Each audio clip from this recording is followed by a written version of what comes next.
decía que Dios no solo es creador, sino que y sustentador del universo, sino que también Dios es proveedor. Amén. Dios es la fuente inagotable de recursos. En cuanto a lo material, nadie tiene más riquezas que Él. En cuanto a lo afectivo, nadie tiene más amor que Dios. En cuanto a lo social, Él es el mejor amigo. En cuanto a lo físico, es la fuente inagotable de energía y salud. Y en cuanto a lo espiritual, Él es el único que provee el remedio eficaz para el pecado. En Apocalipsis capítulo 5, versículo 6, vamos a leer desde el versículo 5, 6 y 7.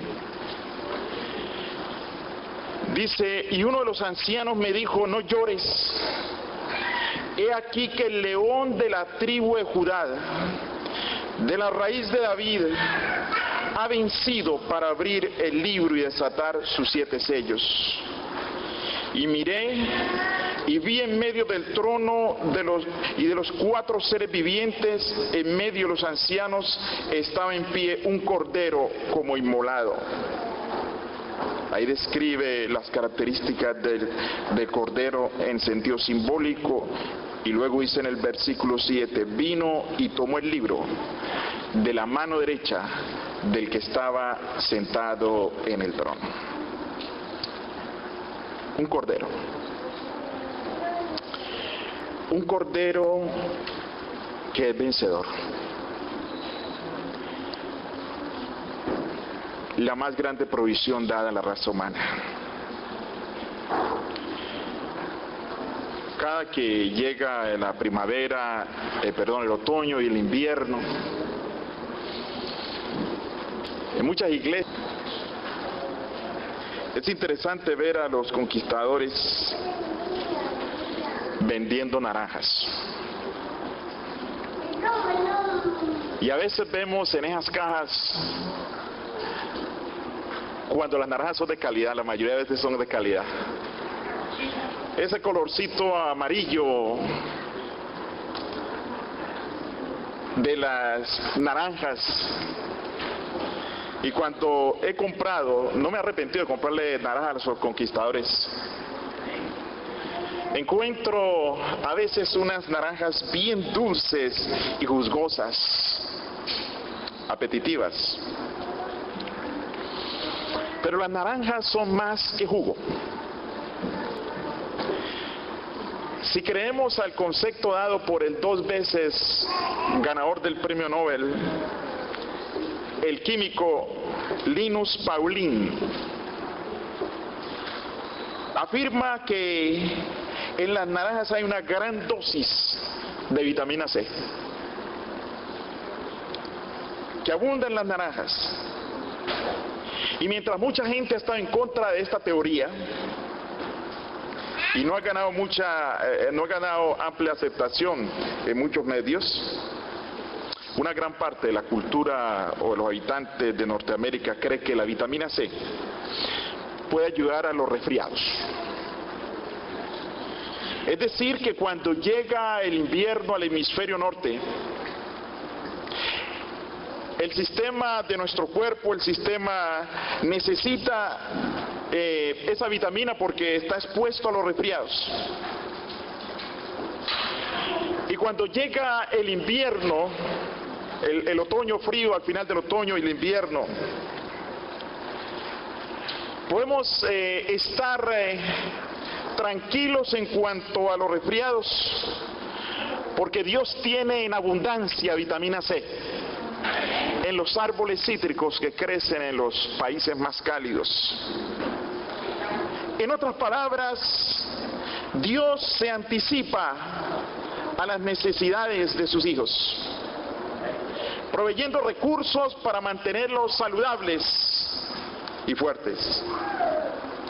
El capítulo 5 de Apocalipsis describe el más grande de los recursos que Dios ha colocado 100% dispuesto a disposición nuestra. Por eso el apóstol en Romanos dice, en Romanos capítulo 5 versículo 8, mas Dios muestra su amor para con nosotros, en que siendo aún pecadores, Cristo murió por nosotros. Es decir, que Jesús no escogió ir a morir por gente buena, sino por pecadores. Y dice, aún siendo pecadores, y podríamos ir más lejos, aún antes de existir, ya Dios había prohibido un cordero para remediar el pecado, para remediar el problema de pecado en nuestras vidas. Pero aún antes de que el cordero fuera sacrificado en la cruz, ya el cordero se había hecho digno. Ya el cordero era digno. El cordero, sabemos, entendemos, es uno de los símbolos de la humanidad de Jesús. Con la divinidad, Jesús no podía morir. Había uno que debía morir por la raza humana, y Jesús con la divinidad no podía morir con la divinidad. Por eso la humanidad era un requisito para abrir el sello. El Creador tuvo que convertirse en criatura, tuvo que dejar su reinado en el universo para convertirse en un niño indefenso, y eso también lo hace digno de abrir el sello. Como el cordero no humano, el cordero de Dios, Jesús, pudo redimir la raza humana. Pero necesitaba otro requisito, necesitaba otra cualidad. El mismo capítulo 5 de Apocalipsis dice en el versículo 11, dice, miré y oí la voz de muchos ángeles alrededor del trono, y de los seres vivientes y de los ancianos, y el número era en millones, que decían a gran voz, el cordero que fue inmolado es digno de tomar el poder, las riquezas, la sabiduría, la fortaleza, la honra, la gloria y la alabanza, y todo lo creado que está en el cielo, en la tierra y debajo de la tierra y en el mar, y todas las cosas que en ellos hay, oí decir al que está sentado en el trono y al cordero, sea la alabanza, la honra, la gloria y el poder por los siglos de los siglos. Jesús es digno, no solo por ser humano, sino que Jesús, por ser humano y morir, sino que Jesús es también divino. Esos versículos lo revelan. Jesús es divino.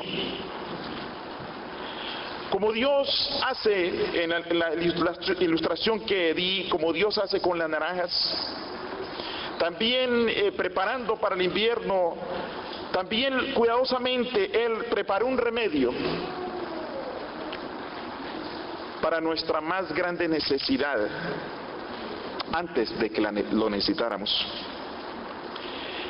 Y esa provisión de Dios y esa obra de Jesús es lo que hace a este cordero alguien especial en el libro de Apocalipsis. Por eso, volviendo a leer el versículo 12, dice, y decían, el cordero que fue inmolado es digno de tomar el poder, las riquezas, la sabiduría, la fortaleza, la honra y la alabanza. Jesús es verdaderamente digno. Amén. No solo porque Él es creador, sino porque también Él interviene poderosamente para remediar, para redimir la creación a través de la cruz. Ese evento de Apocalipsis que nos muestra allí es un evento que, si leemos esos versículos, tenemos que leerlos con ánimo, porque estoy seguro que es con alta voz que se proclama el derecho del Cordero. Es con alta voz, con fuerza. El versículo 9 del mismo capítulo dice, y cantaban un cántico nuevo diciendo: digno eres de tomar el libro, de abrir sus sellos, porque tú fuiste inmolado y por tu sangre nos has redimido para Dios de todo linaje y lengua y pueblo y nación, y nos has hecho para nuestro Dios reyes y sacerdotes, y reinaremos sobre la tierra.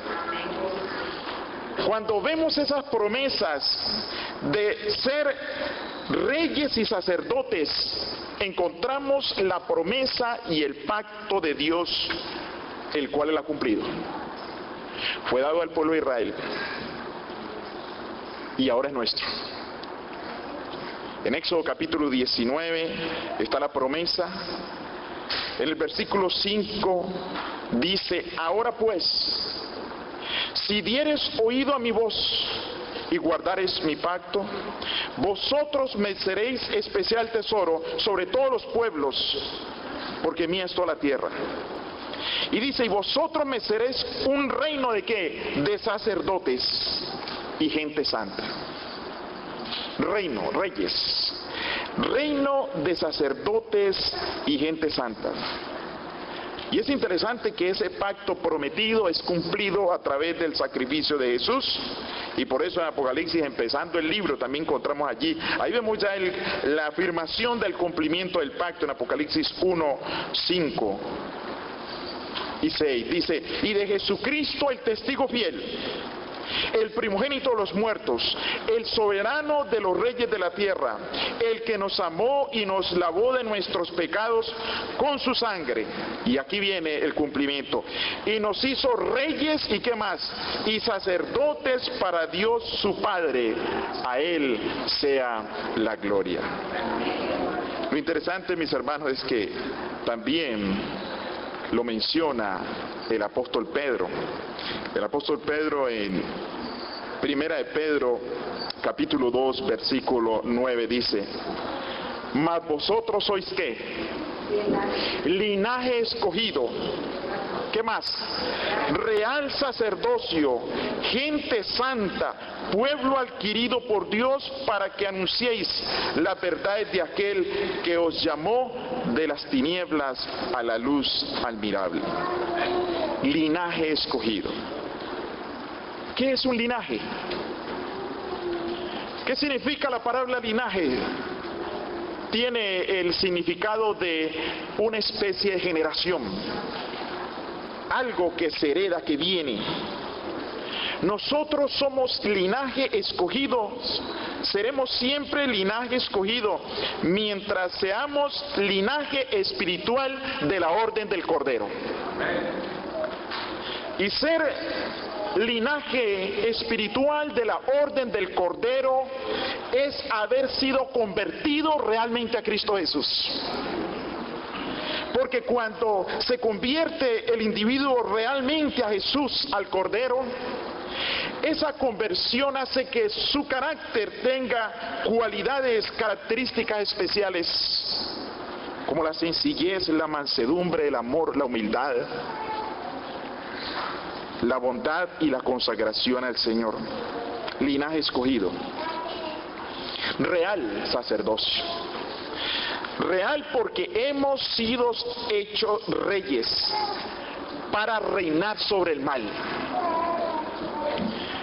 En la caída, Satanás instituyó el reinado de la maldad y del pecado en este mundo. Y debido a eso, hasta que Cristo aparezca en las nubes de los cielos y seamos transformados, va a haber en cada uno de nosotros una tendencia al pecado. Pero al estar con Jesús y ser linaje, vamos a reinar sobre el mal y vamos a decir al mal no. Por eso es reinar, reyes. Reinamos en nuestra vida a favor del bien. Pero también dice que no solo linaje escogidos y real sacerdocio. Entonces se introduce aquí la palabra sacerdote, real sacerdocio. Y somos sacerdocio, sacerdotes, porque los sacerdotes presentan sacrificios.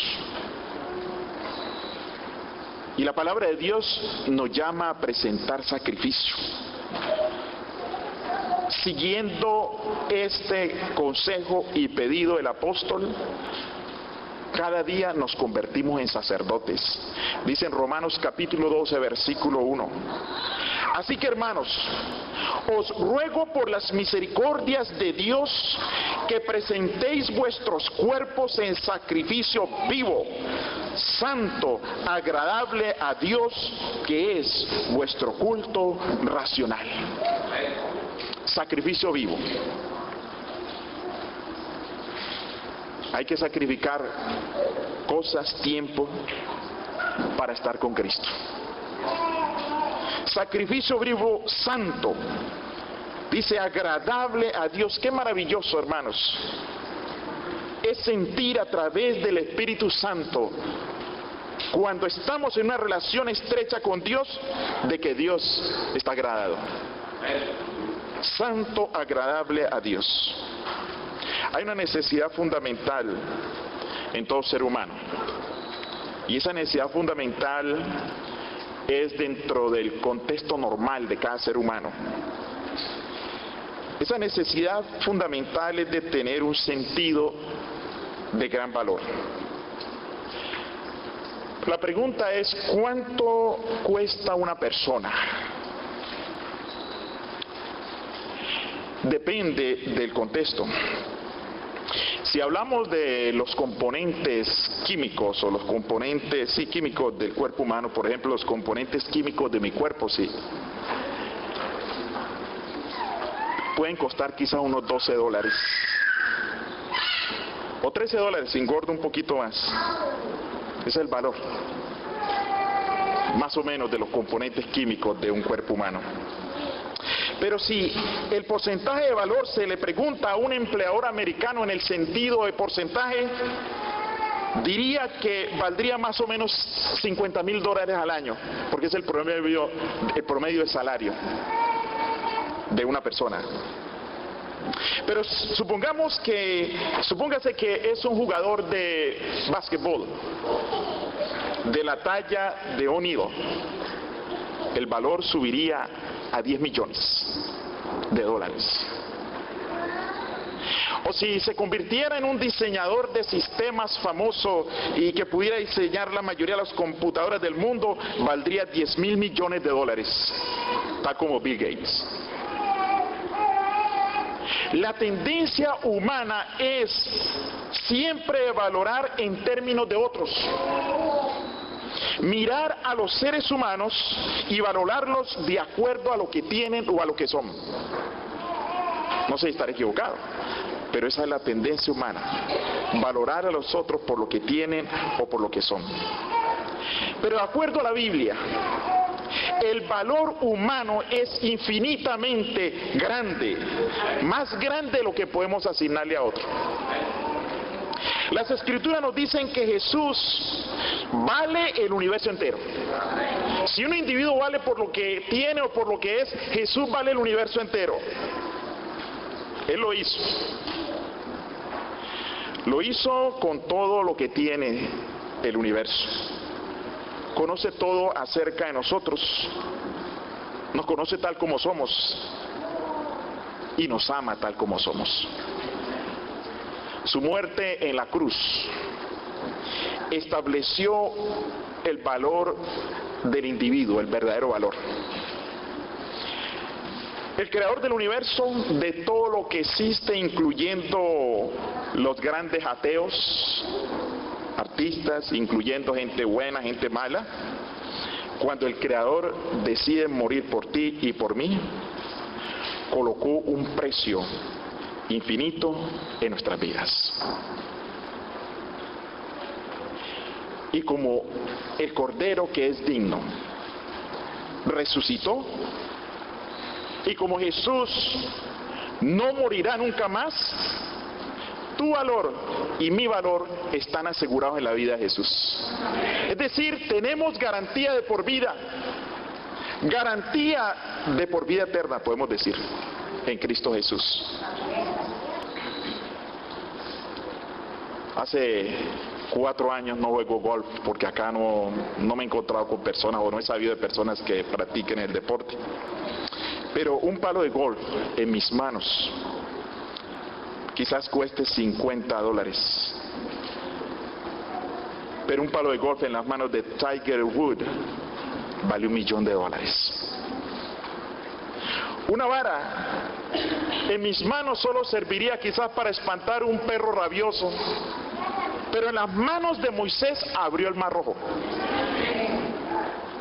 Unos clavos en mis manos serían para reparar una puerta, pero esos clavos en las manos de Cristo redimieron al mundo. Es decir, que las cosas dependen en qué manos están.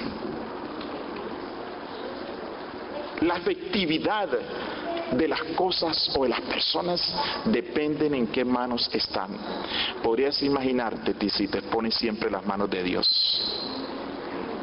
Ahí mismo en Apocalipsis en el mismo libro de Apocalipsis, en el capítulo 19, versículo 11 al 13 dice: entonces vi el cielo abierto, y he aquí un caballo blanco, y el que lo montaba se llamaba Fiel y Verdadero, y con justicia juzga y pelea. Sus ojos eran como llamas de fuego, y había en su cabeza muchas diademas, y tenía un nombre escrito que ninguno conocía sino él mismo. Y estaba vestido de una ropa teñida en sangre, y su nombre es el Verbo de Dios. Interesante ver este jinete triunfante. Pero este jinete triunfante tiene sangre, tiene su ropa teñida en sangre, pero esa sangre no es de enemigos, sino que es su propia sangre. Un triunfo con herida, un triunfo con sacrificio. El triunfo de Jesús pinta sobre nosotros o frente a nosotros un cuadro de desafío para nosotros de la manera en que debemos de hacer las cosas. Cuando queremos ganar en base a nuestro talento o poder y no por la gracia de Dios. Preferimos seguramente acercarnos a Dios desde una posición de fuerza, y sin embargo, a través del Cordero que fue inmolado, aprendemos nosotros que la victoria se obtiene a través del sacrificio y la debilidad. Interesante, victoria a través de debilidad. En la parte espiritual es así. El apóstol Pablo lo dijo: entonces cuando soy débil, ¿soy qué? Soy fuerte. Si te presentas ante Dios bueno, si te presentas a Dios con la perspectiva de que estás bien, que estás bueno, no vas a necesitar nada de Él. Si te presentas ante Dios o tratas de hacer las cosas con tus fuerzas, y te presentas ante Dios con fuerzas sin necesidad, no vas a obtener de Él nada. Pero si te presentas ante Él débil, si te presentas ante Él y te rindes, vas a hacer las cosas para su honra y su gloria, porque Él te va a dar poder y va a ser de Él. El sacrificio de Cristo nos impulsa a depender de la vindicación de Dios. Es decir, que en todo aspecto de la vida, en nuestra actuación, debemos de tener en cuenta la vindicación de Dios, para que Dios sea exaltado. Y cuando hacemos eso, estamos siguiendo el ejemplo de Jesús. Dependió constantemente del Padre. Jesús nos ha dado ejemplo, y ese ejemplo de Jesús, el cielo nos llama a seguirlo.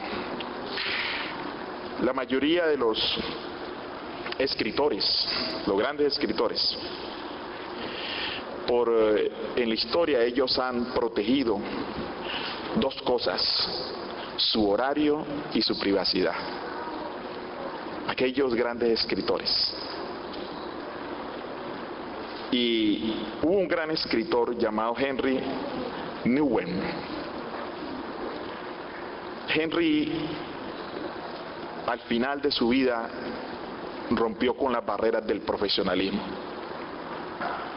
Henry fue preparado, fue formado en Holanda como psicólogo y teólogo. Llegó a surgir de manera en que tuvo el privilegio de enseñar en universidades famosas como Notre Dame, como Yale, que está en Connecticut, y como la vecina Universidad de Harvard.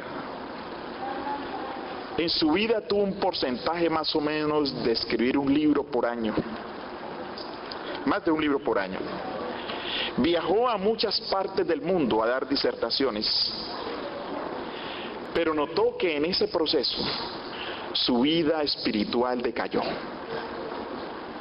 Así que 10 años antes de su muerte, Henry rompió radicalmente con su pasado. Se convirtió en un ministro de cabecera o en una persona o un cuidador de una persona seriamente inhabilitada en Toronto. Vivió allí en un cuarto sencillo, simple, con unos cuantos pedazos de muebles, una cama sencilla, un estante pequeño de libros. Por primera vez le tocó vivir en un sitio donde no tenía ni máquina de fax, ni un PDA o una agenda electrónica. Y allí en ese lugar encontró serenidad espiritual en medio de los afanes de la sociedad. Un día un amigo lo visitó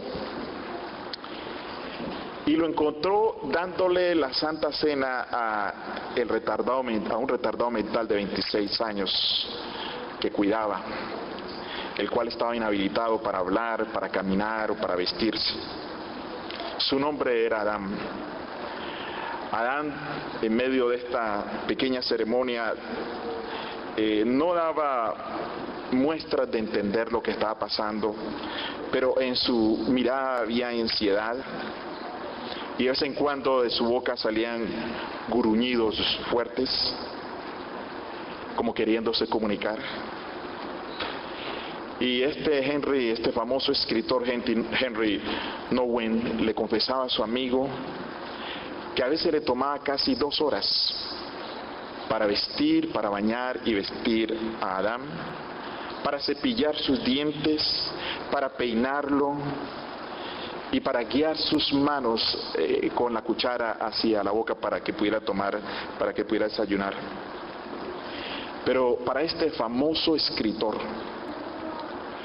estas horas que consideraba de santa ineficiencia se convirtieron en un aposento de oración y meditación. La pregunta que se hace al amigo y que se hace a cualquiera es: ¿este es el mejor uso que se le puede dar a un gran escritor?